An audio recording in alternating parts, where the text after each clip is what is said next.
जय हिंद मेरे डियर साथी, मैं आपका साथी विकास और आज हम देखने वाले हैं बोर्ड एग्जाम 2024 का एक प्यारा सा क्वेश्चन है। 2024 का सेट नंबर फर्स्ट 824 आईजी में, यानी आईजी में देखा जाए तो एक हमसे 4 नंबर का क्वेश्चन पूछा था।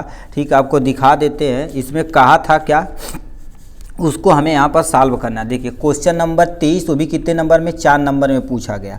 कह दिया 2 ओम कामा 3 ओम तथा 6 ओम के 3 प्रतिरोधों को किस प्रकार जोड़ा जाए ताकि 4 ओम तथा 1 ओम का तुल्य प्रतिरोध प्राप्त हो। तुल्य प्रतिरोध मतलब क्या होता है, कुल प्रतिरोध को हम क्या बोल सकते हैं, तुल्य प्रतिरोध बोल सकते हैं।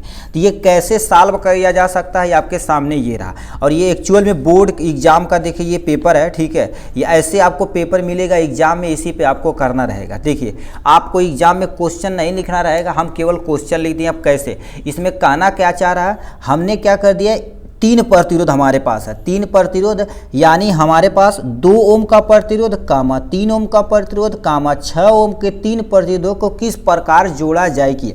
चाहे तुम अभी देखिए प्रतिरोध को किस क्रम में जोड़ा जाएगा।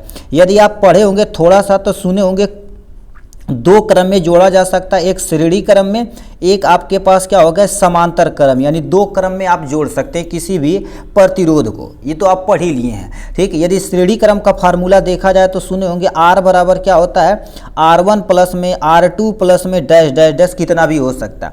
यदि समांतर क्रम में पढ़े होंगे तो 1/R बराबर क्या होता है, 1/R1 होता है प्लस में 1/R2 होता है और रहेगा डैश डैश डैश कितना रहेगा हम कर देंगे। ये चीज़ हम पढ़े थे। मतलब प्रतिरोधों को सिंपली देखा जाए तो 3 तरह से आप जोड़ सकते हैं, 2 तरह से आप जोड़ सकते हैं। तो हमारे पास 3 प्रतिरोध दिया। पहला R1 बराबर कितना दे रखा, 2 ओम का प्रतिरोध दिया है। ठीक, कोई टेंशन नहीं सर। यानी R2 बराबर देखा जाए तो हमारे पास कितना दे रखा, 3 ओम का प्रतिरोध। देखिए कोई टेंशन नहीं।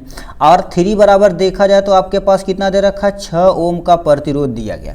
अब इन तीनों प्रतिरोधों को किस क्रम में जोड़ा जाए कि एक बार हमारे पास आंसर कितना आना चाहिए, 4 आना चाहिए।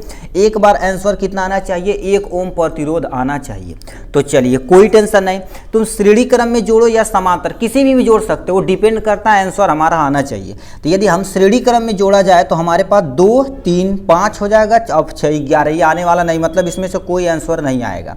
ठीक है, समांतर क्रम में जोड़ा जाए तो हम क्या लिखेंगे, ठीक लिखेंगे R1 कामा R2 कामा R3। ठीक है, प्रतिरोधों को, ठीक है प्रतिरोधों को किस क्रम में जोड़ा जाए भाई, समांतर क्रम में। जब प्रतिरोधों को, ठीक है प्रतिरोधों को किस क्रम में जोड़ा जाए, प्रतिरोधों को समांतर क्रम में जोड़ने पर, किसमें, समांतर क्रम में, ठीक है क्रम में जोड़ने पर। ठीक है, समांतर क्रम में जोड़ने पर, प्लीज ध्यान से आप कॉन्सेंट्रेट होकर सुनिएगा, जोड़ने पर।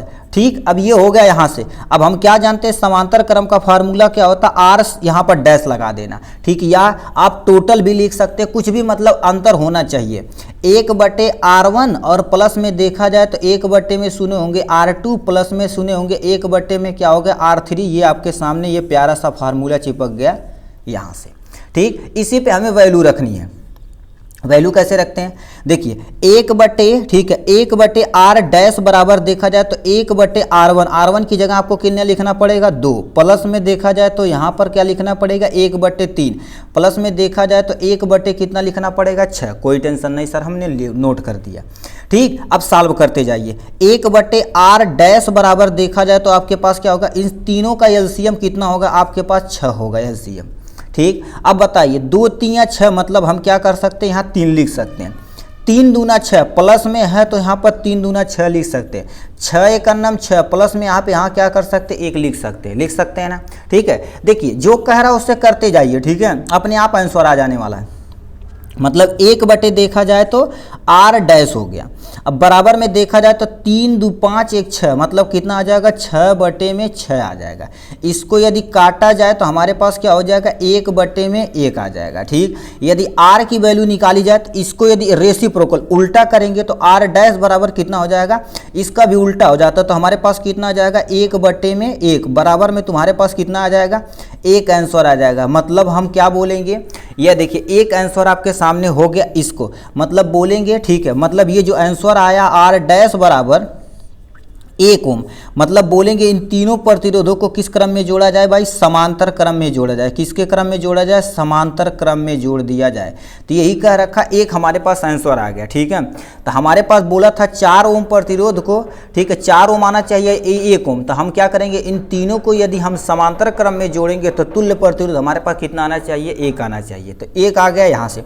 फिर क्या पूछा है, इन तीनों प्रतिरोधों को, ठीक है चाहे 2 प्रतिरोध जोड़ सकते हैं चाहे 3 प्रतिरोध, कुछ भी जोड़िए, इन तीनों प्रतिरोधों को किस प्रकार जोड़ा जाए, किस प्रकार जोड़ा जाए कि तुल्य प्रतिरोध, अब एक तो आ गया ये 4 आना चाहिए। ठीक, आपको बता देना चाहते हैं, ठीक है आपको बता देना चाहते हैं, यदि हम कोई 2 प्रतिरोध इसमें से लेते हैं, यदि 3 कामा, ठीक है 3 ओम का प्रतिरोध, 3 ओम का प्रतिरोध कामा 6 ओम के प्रतिरोध को, ठीक दोबारा समांतर क्रम में जोड़ा जाए, क्या हो गया, दोबारा यदि समांतर क्रम में जोड़ दिया जाए, ठीक है दोबारा यदि समांतर क्रम में जोड़ दिया जाए तब क्या होगा, इसे ध्यान से देखिए।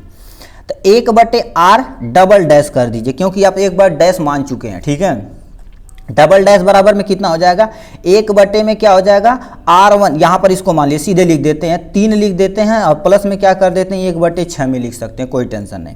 ठीक है, तो 1/r डबल डैश देखा जाए तो आपके पास कितना आ जाएगा, इन दोनों का एलसीएम आ जाएगा हमारे पास 6, 3 दूना 6 मतलब 2 यहाँ पर लिख सकते हैं, प्लस में देखा जाए तो 6 का नाम 6, यहाँ पर 1 लिख सकते हैं, कोई टेंशन नहीं सर जी। ठीक है, तो 1/r डबल डैश देखा जाए तो हमारे पास कितना हो जाएगा, 3 हो जाएगा, 3/6 हो जाएगा। ठीक, यदि इसको रेसिप्रोकल उल्टा करेंगे तो हमारे पास क्या हो जाएगा, इसके अपान में क्या हो जाएगा, ये भी उल्टा हो जाता है, यानी 6 अपान में कितना हो जाएगा 3।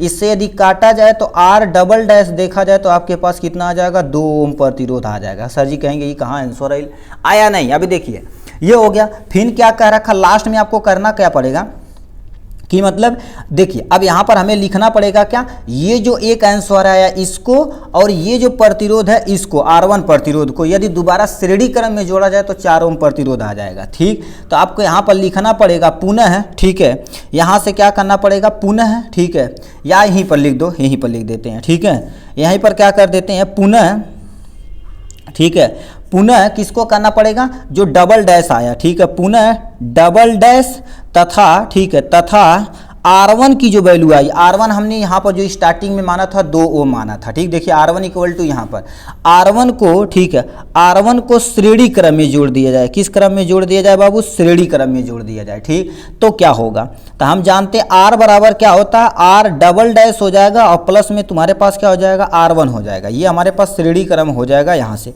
अब इसे कैसे रखेंगे, वैल्यू रख दो, R2 की वैल्यू अभी देखो R डबल डैश की वैल्यू कितना लाए, 2 लाए, तो यहाँ पर क्या कर देंगे 2 और प्लस में R1 की वैल्यू अभी आ गया है तो यहाँ पर 2 आ जाएगा, तो ये हमारे पास कितना हो जाएगा, 2 + 2 आपके पास क्या हो जाएगा, 4 ओम का प्रतिरोध हो जाएगा। तो R बराबर हमारे पास क्या हो गया, एक आंसर यहाँ पर आ जाएगा। तो इसको हम किस क्रम में जोड़ेंगे, श्रेणी क्रम में जोड़ेंगे, और उसको किस में जोड़ेंगे, समांतर क्रम में जोड़ेंगे। आपके सामने ये रहा टोटल और टोटल इसका आंसर।